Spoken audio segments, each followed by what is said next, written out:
Hello, welcome back to the podcast with Mike and myself, and to our first guest this week. With us today is Daniela Sulek, who specialises in helping women who have anxiety and associated issues. So let's dive straight in. Daniela, I wonder if you could take a quick minute to introduce yourself to the listeners.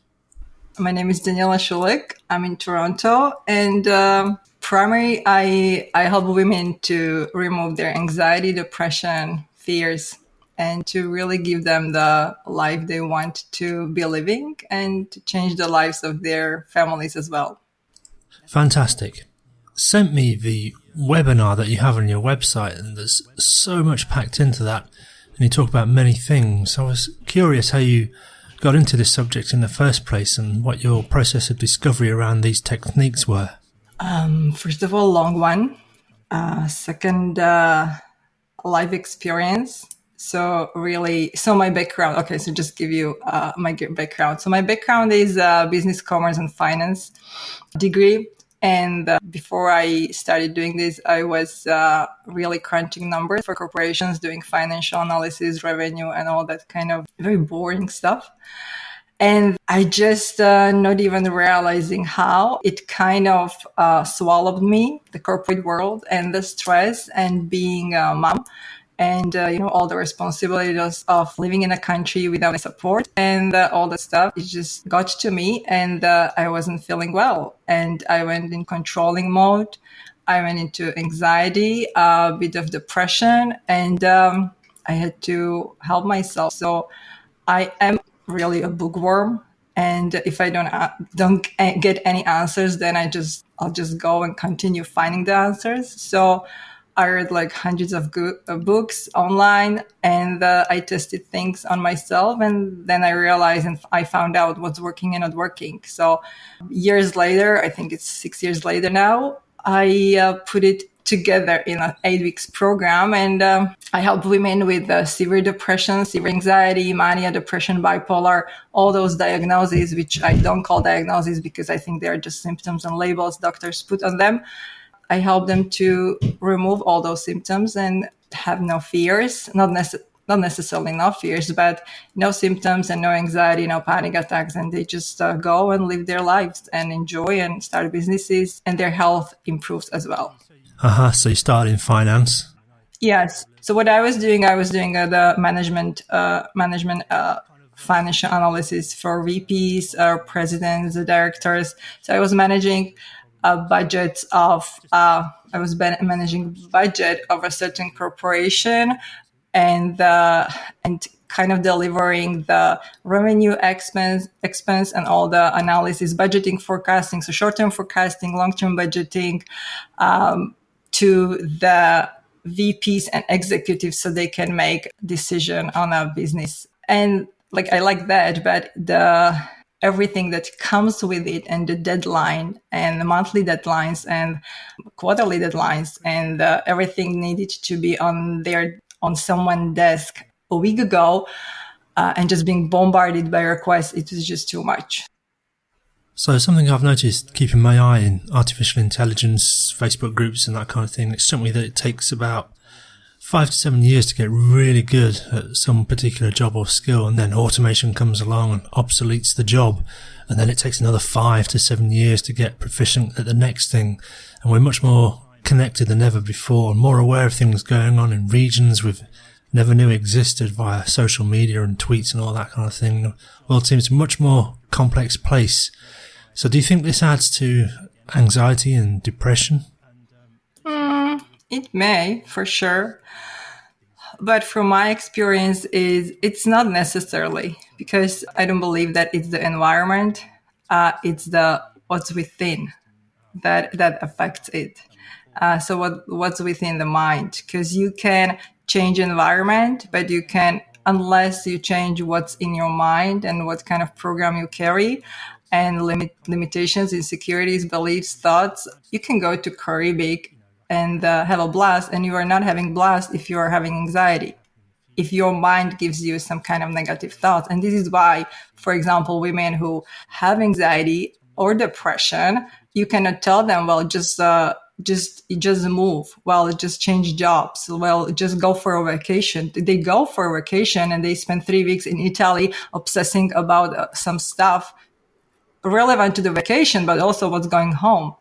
You cannot Right. leave the mind home or wherever. So the stuff that we participated in terms of social media and all this stuff, well, definitely that kind of triggers our insecurities and how we see ourselves, for sure. But if there was not a base or foundation for the insecurity, then this stuff wouldn't trigger it. I would sum it up this way. So it seems like there's a magnifier effect at work. So if we have a mental map of the world and outlook, and then the more things that confirm the negative things that we perceive, the more we say, aha, see, I was right, it is all negative. But on the other hand, if we experience things that confirm the positive outlook, then again we say, ah, see, I was right, it's all good. So it's like a magnifier of what's already there. Is that fair to say? Yeah. So you know what? Since we talked about the finances, right? So I'll give an example. So when I was doing when I started and in my corporate career, what I was doing, we were doing installation of a certain financial reporting system, which I'm not going to mention, and it's a worldwide. And we were doing implementations, and there were companies, or I've experienced implementations where things went very wrong because companies wanted to save on consultants or on a certain module. They'll say like, well, we don't need this.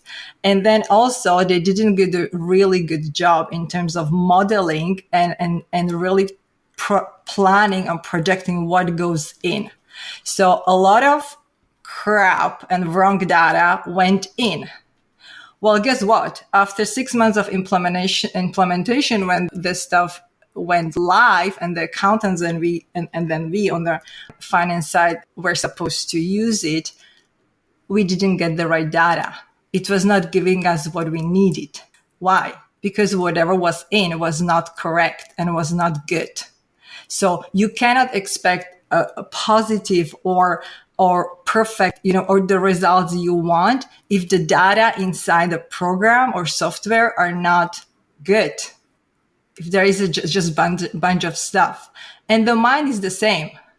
Like people expect positive attitude, but if the program that we were, that our mind, subconscious mind, not conscious, runs on, we cannot have positive attitude. Yep, totally. Because otherwise otherwise there wouldn't be 60 million Americans now dealing with mental illness, because they would just go to doctor and the doctor would say, well, just be happy.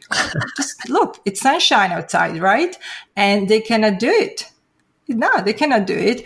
So why? Because something in the program went wrong and that needs to shift. There's a cliche saying, something to the effect like, an optimist will find something in every, like, something good in every problem, and a pessimist will find, a problem in every, whatever it is. Yeah. So what I'm doing, I'm taking the pessimist who think they are pessimist because they believe about their identity. They're so identified with all that stuff that's in their head that they think they are pessimist.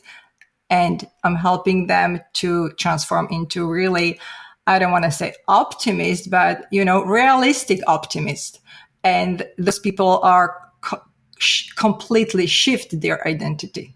Saying that, I'm reminded of the Gregory Bates and Robert Dilts hierarchy model of mind, where we are in environments in which we do behaviours according to skills and capacity that we took the time to learn because we had supporting values and beliefs about taking the time to develop those skills, which overall forms an identity. So we might say, I am a doctor because I have the skills and experience and values and beliefs that lead to that. So it seems to me that our values and beliefs are strong drivers, and that beliefs can be held in the absence of confirming data and justified without evidence. So even having evidence sometimes doesn't help us to change our beliefs about things. So Yeah. So what you just described, how I refer to is the false confidence. Because if someone identifies themselves with being a doctor and that's their whole identity, guess what? If something happens, they have a heart attack or something happens, or the hospital has whatever structuring and they're obsolete and they get fired, their whole life shatters, whole life, because they cannot be, there is something that prevents them from being a doctor anymore, which means what? Well, they have no identity. Who am I? I'm not the doctor. I cannot do that work, which means my life is done. I'm useless. And those are actually people who, when they are not necessarily doctors, but, even from corporations, or people who after, I don't know, working 20 or 30 years somewhere, and then the company restructures and they get laid off, they go into really, really deep depression because they just don't see the light anymore. Like that was their life. So I don't like that. But that's not who we are. Right. So that's why it's the false identity. And another stuff is that again, the false identity is being created by the beliefs we get and the programs and limitation and insecurities and the environment that shapes we get and environment that shapes us when we are kids. Because a lot of time that 5 years old or 9 years old boy has artistic talents. Maybe he's a painter, or maybe he wants to be an actor and he's extrovert and he has really, really great talents, but their parents pushed him to be a doctor. Why? Well, because I am a doctor. Your dad was a doctor. Your grandpa was a doctor, and we are a doctor family, right? So you are going to be a doctor. That person then suffers their whole life and tries to prove their worth to themselves and to their family. Yes. So the family accepts them with their being life of being a doctor. That's a very dangerous stuff, but unfortunately, that's how it is. So our self-worth should not, and is not, the healthy self-worth should not be attached to any false identity or I call it false confidence. And that's what I help to actually remove women in the program, to remove the false identity. And so this is separating the role from identity. So we have roles such as salesperson or doctor, but it does not define who we are. The role is what we do under contexts, and roles change. Yeah, but you see it all over.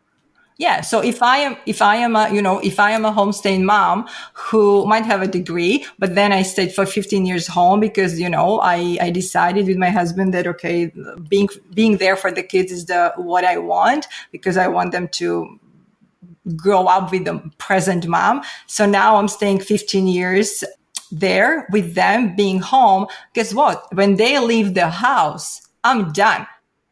Because I don't know anything. I already forgot who I was. I've been for 15 years homestaying mom, and that's my identity. I identify myself with it. My friends are homestay moms. You know what I mean? My entire social network. And I did not have time for myself or for my gifts or talents or hobbies because I sacrificed my life for 15 years for the kids, which is not bad, but then when they leave to, for example, university, I'm done. And again, those women go into a deep depression because they question themselves, who am I?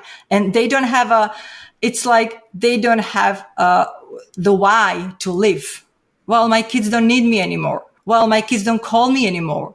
Well, they are too busy with their friends. They didn't even come for Thanksgiving. Yeah, I get you. Right? And they go into depression. So again, it's like the identity of the label or role. I call it role. Like we play different roles in my program. I call it role. So that the identity of the role we play overtake us, and that's dangerous. Yeah, very interesting. Kind of reminds me, actually, I've just finished reading a biography of a famous English painter, Francis Bacon. It's a story of extremes, and despite the guy's eventual wealth and success, he too became subjected to the changing phases of his life. So it was fun and games in his 20s, and he travelled to the underground nightclubs of Berlin and Paris and Tangiers, and he'd bring back those latest trends to London. In his 30s, he'd do it all over again, but this time with more money, more fun, and more drugs, more alcohol. And instead of Paris, it was Monte Carlo, and he'd watch rich people have fights and do outrageous things, sometimes risky things, just to amuse themselves from the boredom. And as he got on in years, post-war England, there were huge changes socially, economically, and in regards to the law. And as he aged, his social circles dwindled as they died off.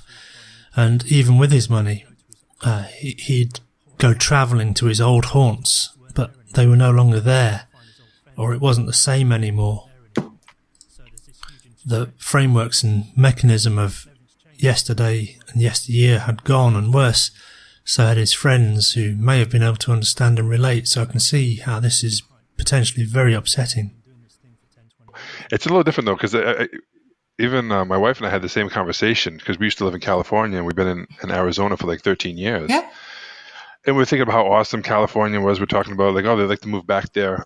And I'm thinking that, yeah, it's not going to be the same, because we're not the same. We were young.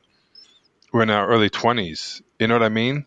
And so we remember the time when I was 25 and she was 21 and Yeah. and everything was great. Well, we could have been anywhere in the world, and at that age, anything is great. So sometimes we line up things where it's like the Francis Bacon guy. The people might have been gone, and that's true. But the thing that is great about it is he was young, right? And but we link it up to the places because it's like an anchor, right? And it's not always the case. So I know if we moved back to California, it wouldn't be the same because we're not the same, right? And so there's part of that too. Yeah. Well, yeah, but so you know why it happens, Mike, right? You know why it happens? Because your mind doesn't know the future. Our mind doesn't know future, right? Our mind, our subconscious mind, knows only our past, only the past. So any projection about future is really a projection of the past projected into the future. So what happens is that California was fun. I was young. I had a great time there with my wife. That's a memory. That's a memory stored in your mind. And there is an anchor, young, fun, California, sun, whatever, easy breezy. So now when you think of California, that's your mind literally goes into the memory bank, pulls out those all together and gives it to you. And then exactly now you could come with your wife to California, like move there, and you will be very, very disappointed. Maybe not, but this happened to me. This happened to me because I left Slovakia when I was 24. So I had memory of my city and the country and the people of during all my childhood and everything there. And then I think after 4 or 5 years of being in Canada, I went back and I was really disappointed. I was like, this is not how I remember it. This is, it's different. I don't want to actually live here. I have my family here, but this is not how I remember it. And that's how it is, because we expect something based on our past. But did it really change though? No, probably not. Not as much as you think. I don't know. I go back home to where I'm from, and I'm like, oh my God, it wasn't this bad. And maybe it's gotten worse. I'm sure it has, but it's not the same because we're not the same. That's really the thing. But also the experience, I would say But what's experience though? It's just our own mental constructs going through space and time with our own expectations and our own beliefs. So the experience, the emotions and feeling, those are the expectations. And you know what? You expect those on subconscious level, not conscious level. And then there is a disconnect between what you expect and what really is. And it creates the feeling like, this is not what I wanted. That's all, because if you go to a completely new place, to where you hadn't been, I don't know, South Africa, whatever comes up, you know what I mean? There are no expectations. You just take it as it is. But this is different. It's based on the emotions and feelings and whatever you lived through in the past. So is the secret then to be like a Buddhist and have like no expectations? Mike.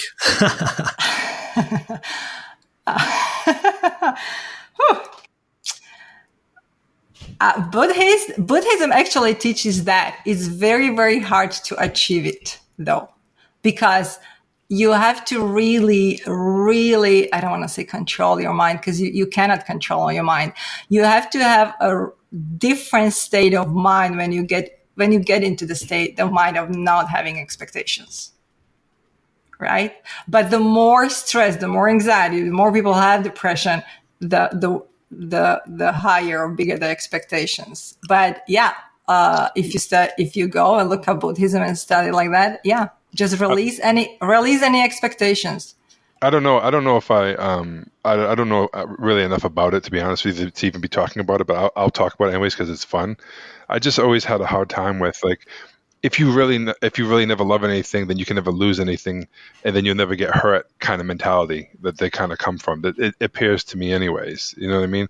You don't have anything that you have no possessions, you have nothing, so then you can't lose anything. It sounds like a shitty way to live to me, but I don't know. Am I missing something probably? If I don't try, I'll never get hurt, I'll never lose kind of mentality, right? But you're talking about two different things. So we are talking. So what we were talking was expectations. So, and expectations are really the root of all disappointment. Because here you go, like you expect something from people, they don't deliver, you're disappointed. You expect something from, I expect going on a vacation to Cuba and have a great time and sunny weather. And if it rains 5 days or 7 days while I'm there, I'm freaking pissed, right? What it is, it's expectations. But if I didn't have that expectation, I could have enjoyed the rainy Cuba, because it's just a different face of Cuba. But no, it's the same. People, you expect something from your job. And if it doesn't deliver, then our energy, we are disappointed. So that's different. But you were talking about what? You were talking about not loving. That's a different concept. What were you talking? Not loving and... Well, they don't have any possessions, don't have any attachments to anything. And then that way you can never lose anything mentality, right? So if I'm not attached to anything, so there's that line. And then, but the thing is, what about, having a vision of what you want, and then, all the mindset stuff you talk about, right? Well, then if you don't have any outcome, then how are you going to achieve it? Because don't you have to achieve it first in your mind? Okay. And then if you don't... Well, here's the thing. So, yeah, I'm sorry. I'm not enlightened. So I don't know. I don't know the answer to your question about the release attachment. I don't know how to do it, especially being a mom of kids and everything. I don't know. But in terms of goals, I think having a goal is a good thing, because if you don't have a goal, then you don't do anything and people just stay where they are. So having a vision or a purpose or a goal or that you want to do, I agree with it. It's good. What makes it a difference is when we have, again, expectations about a certain way how to get to the goal. And those are by the way, control freaks. And, people who like, this is my way. This is the way how I do it. And then what it does, it literally does, like the horses who have the blind, whatever stuff, how do you call it, over the eyes? Those people don't see any other way, just my way. And the my way may be not the right way, or the my way may take me 10 years to get to the goal instead of different way that would take me 2 years or 6 months. So be attached to the goal, but let go of how the goal will be achieved. You just kind of work, show up, do your stuff, and be flexible. It's like Bruce Lee. Be like a water, my friend. Like, just adjust to the life. And because there are 1,000 ways or routes how to get to the Rome. I don't know, it's the saying in Slovakia. I just translated it. Maybe it doesn't make sense, but it's like you can get to the place where you want to go really, really maybe infinite ways. And when you're stuck on certain highway or way, your way, it's just hard work. It's really just hard work. And then life is hard. And it's just hustle, and hustle because the my way is not working. And how come it's not working? And this is how it's supposed to be. So it's like releasing the how and just show up, but not to be flexible, right? Like, okay, today I use Facebook, but what if tomorrow Facebook shuts down? Then okay, then I have nothing. Be flexible. Okay, so what else I can do? Like it's sort of like that. Yeah, it makes sense. Chris Voss has a saying, something like, don't be so set on what you want that you miss getting something even better or something like that. What is the saying, John? I know you probably know it. Mm-hmm. Yeah. But that's a good point. It seems though there's a lot of acceptance around this as well, though, that not necessarily, well, that's the way it is, but an acceptance to flexibility. So, I mean, I remember one time I went on a holiday to a rainforest. And there were people complaining that it was raining. And you got to wonder what goes through people's heads sometimes. And you think, well, the clue's in the name. Well, what did you expect? And there we go with expectations again. And to me, it was just like I'm thoroughly wet, covered in DEET, got leeches crawling all over me. This is great. I've never experienced this again in my life. Good. And so there's also a certain acceptance, like you say, we can change environment, or we can accept environment, or we can change our mindset, or we can be more flexible about the way we go about things.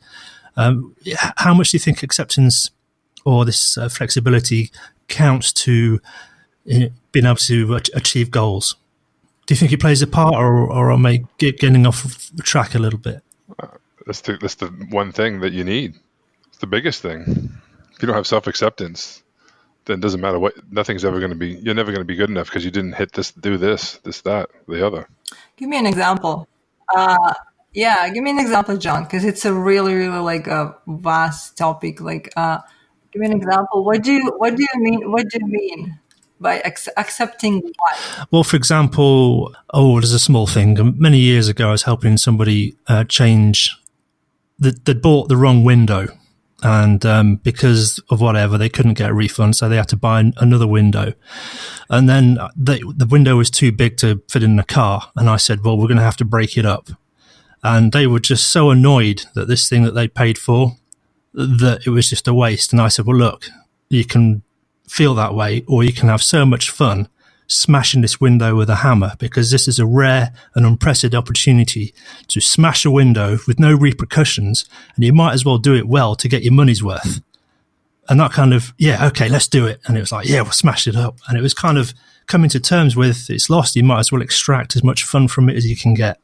Same within the rainforest. It's raining, of course, just, rain some more so that I can say I was there when it was raining and got thoroughly wet. You can't change these things. It's done. So in a way, it's shifting mindset and saying, okay, well, this is a circumstance. How can I get the most out of this? And what kind of what I've discovered recently, and because I've been struggling with this for a while, is because of the internet, you can go on people's AMAs where they say, ask me anything.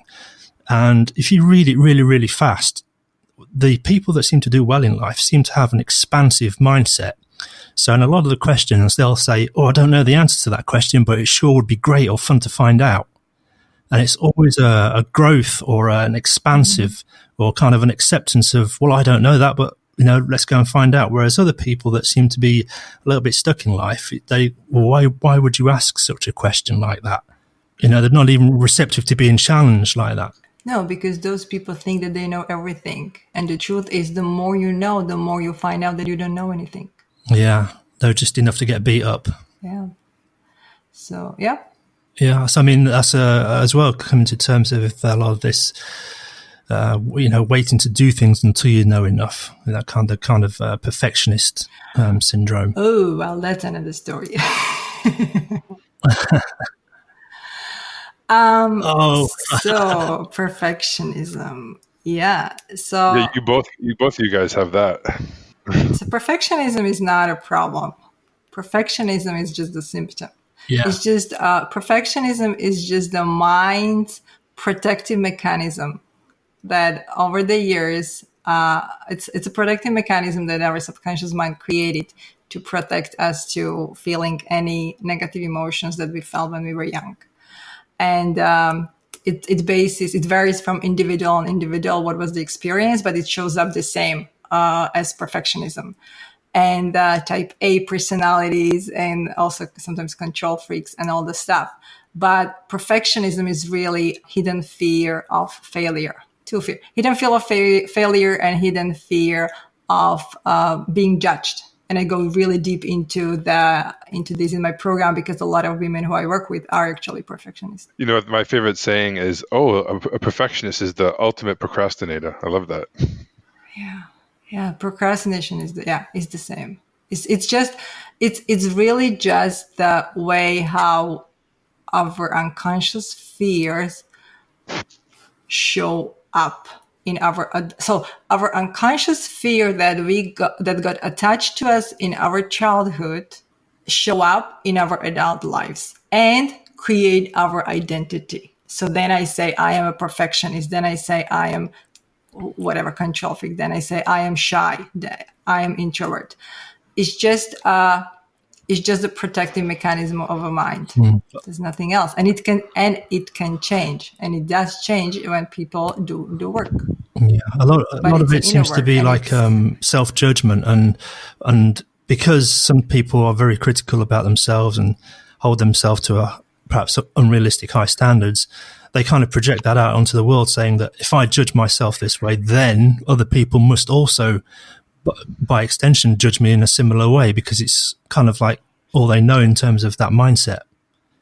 But it's So just a symptom. That's just how it shows up. That's not. yeah, yeah. I mean, it's this judgment thing as well. I think it's a hard one to let go because we're always, for better or worse, making because judgments. okay, so it's hard to let go because it's not about judgment. And it's interesting because now I've been working, and I think with one lady, and she's amazing, but she's been battling with a really severe paranoia, really severe paranoia. She's perfectionist and she has a fear of judgment. But actually, just today, after 4 weeks working with her, I figured why the fear of judgment, and it has nothing to do with her accomplishments or with her how smart she is or anything else. It has everything to do with whatever during those 4 weeks came up on the surface from her childhood and her upbringing. It has nothing to do.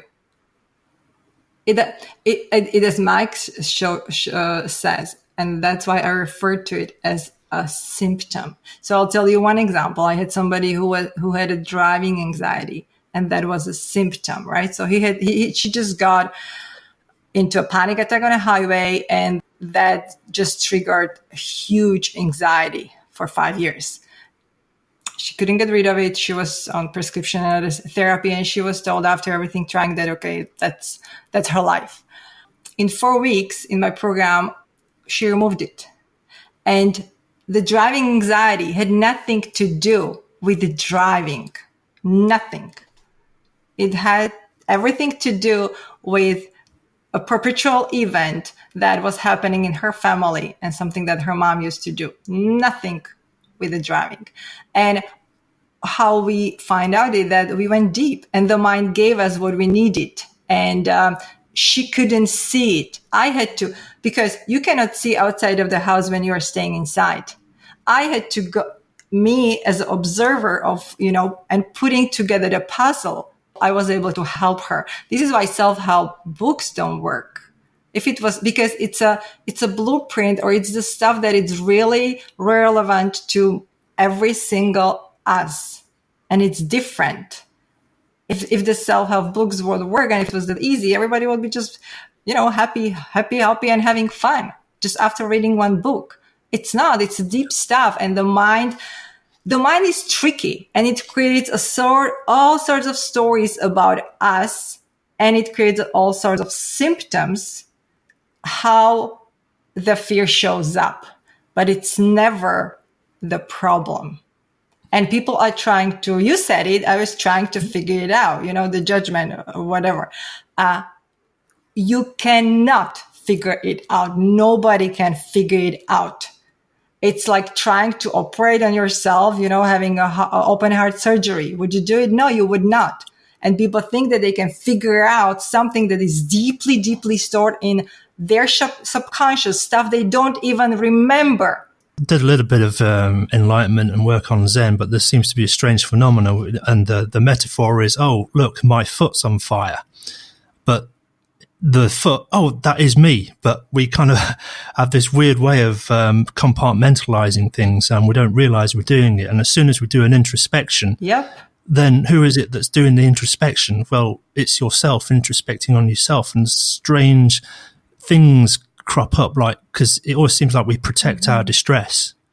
Then perhaps there's even a part of us that realizes if we do even get to what it is, that we're actually ill-equipped to remedy it or provide any kind of resources. So there might even be an unconscious resistance kind of giving notion to this idea of protecting our own distress. So yeah, I kind of really agree. How can you though? Like it's like trying to have a logical conversation with an illogical person. It doesn't work. Yeah. So it's like I refer to it like speaking Japanese to a Spanish person. It's the same. It's the same. And here is the real danger, John. The smarter the person, the smarter, the more intelligent the person is, the more they are trying to figure it out by themselves, and they do not ask for help. Why? Because they are perfectionists, because they think they should know everything, because if they don't know everything, there is something wrong with them and they don't want to fail. They should have figured it out. So they do not ask for help. They try to figure it out. They are not able to figure it out. Yeah. No matter how smart they are. And I think I've heard it said I well. worked with some really smart women. The smarter people as well are also really good at providing logical reasons as to why their beliefs are justified. They're actually damaging them. They're really good at defending it because they can bring out all the logical fallacies and defend it. And it doesn't do them any service in the end, I guess. Of course, because our the trouble starts and is stored in our subconscious mind, and subconscious mind is not logical. It does not operate on logic at all. And that's why we cannot figure it out with logic. Yeah. Yeah. So what kind of things crop up in your practice? You mentioned, symptoms or presenting problems of driving anxiety. What are the kind of things to present that you help people with? Oh, anything, any mental illness.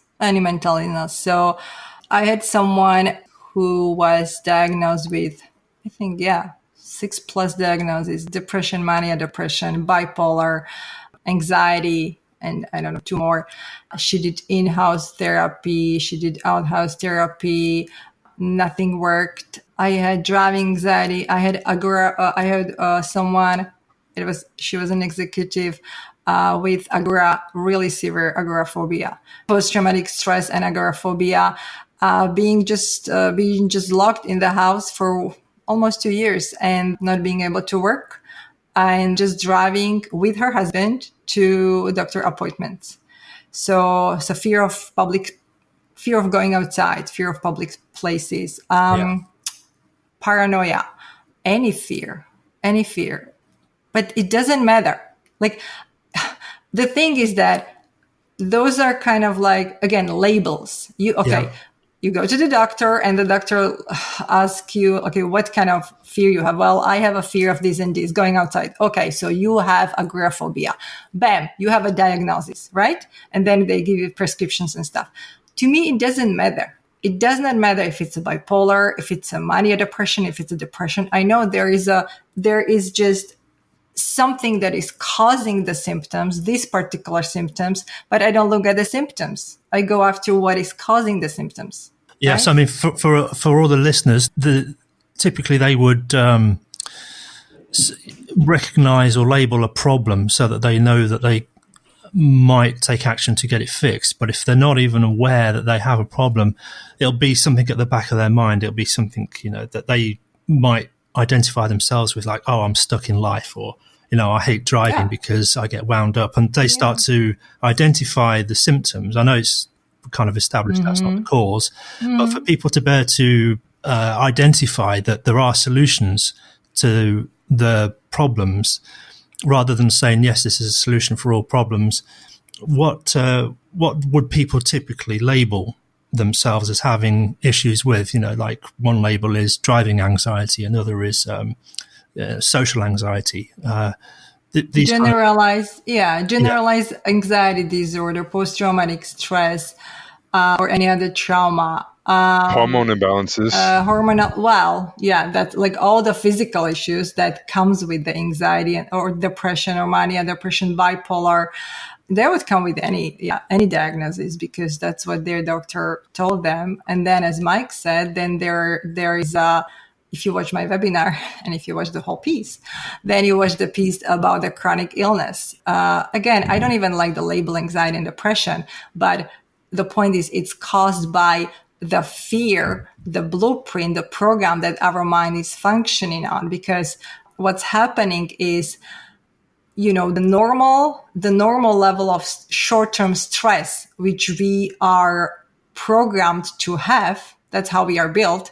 It's fear or stress. It's in our DNA, and it's really our primal program to protect us against predators. And we can sustain it short term. But what's happening is that a short term, in order for us to be able to make the correct decision for our survival, that's why they call it fight or flight. What our mind does, it sends out the chemical signal to our body to shut down all necessary function in the body. So our reproductive system is shut down, our immune system is shut down, our digestive system is shut down, because when we are facing predator, we are not going to eat. We don't need to eat and digest food. Everything is shut down. Short term, it's a good, because in that moment, all our focus and attention is on, should I fight the predator? Do I have the right tools? Or should I flight? Do I need to run? But after that event, the mind then stops sending that chemical signal to the body, and then the body goes into normal functioning.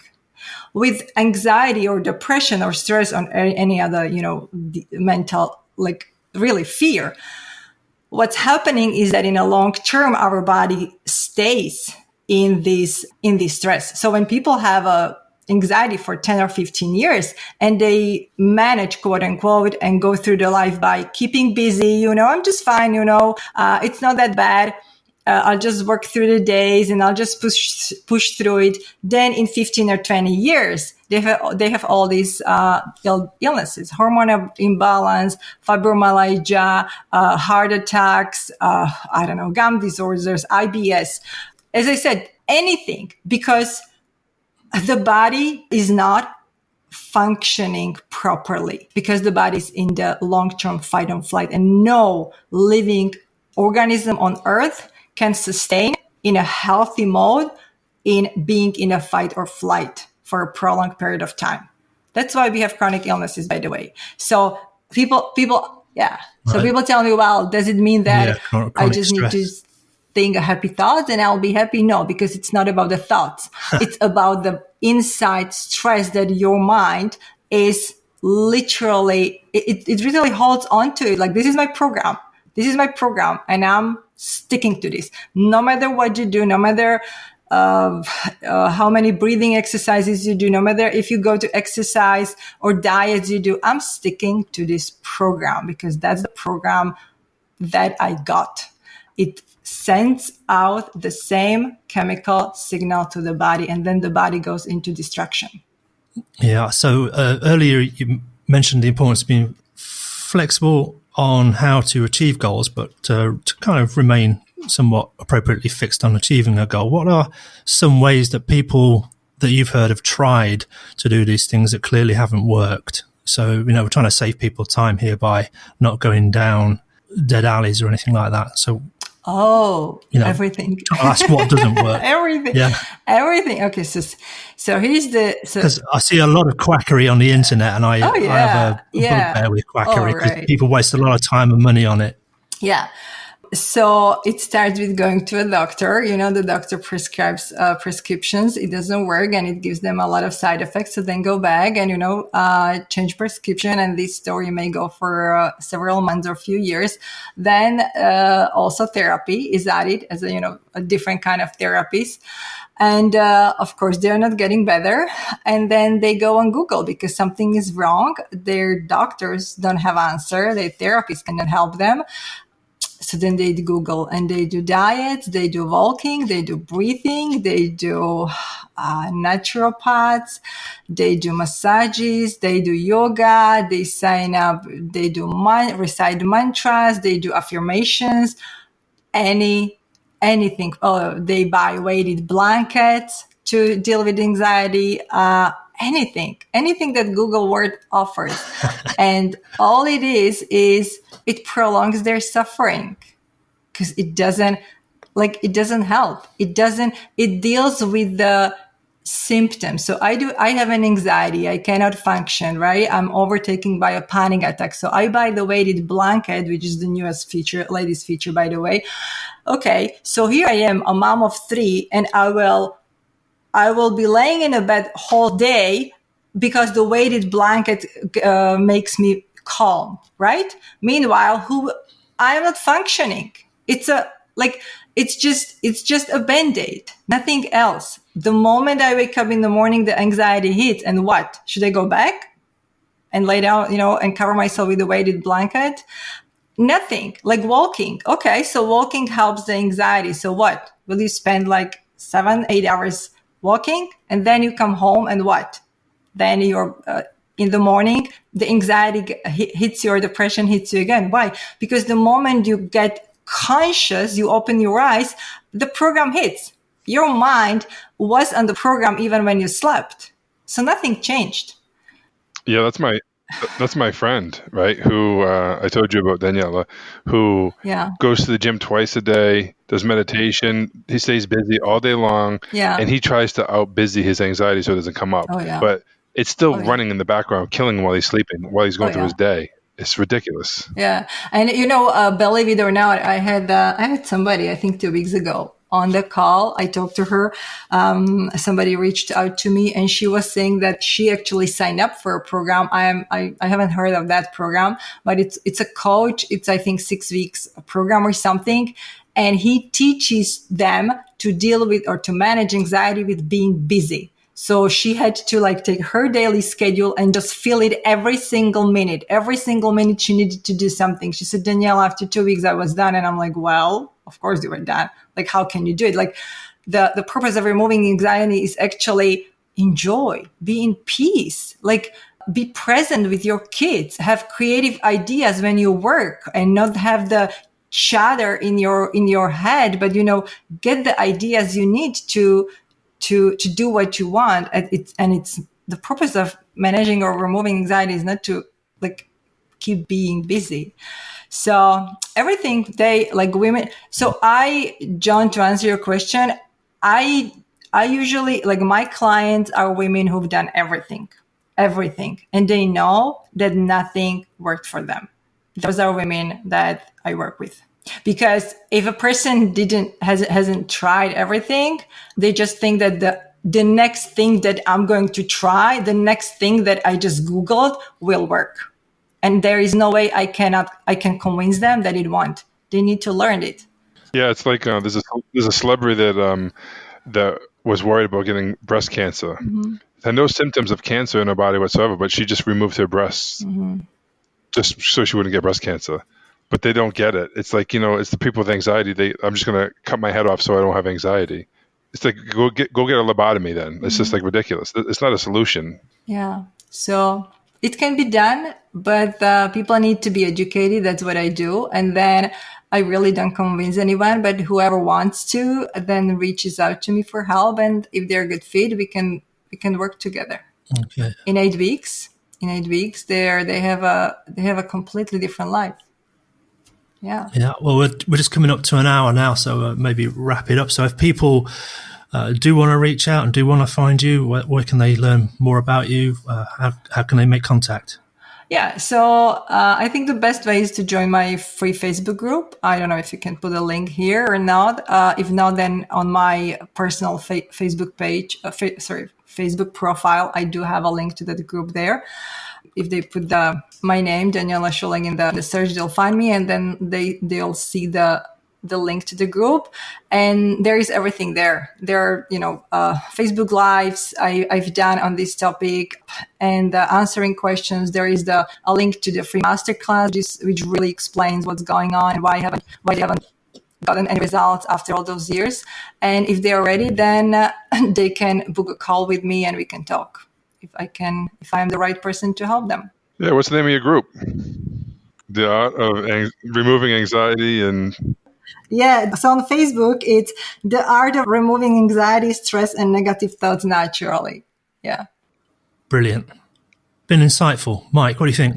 All right. Okay. Yeah. Yes. It was fun. Awesome. Thanks, Well, it's been John. fun, guys. Brilliant. Thank you so much. All right. Bye. Thanks, guys.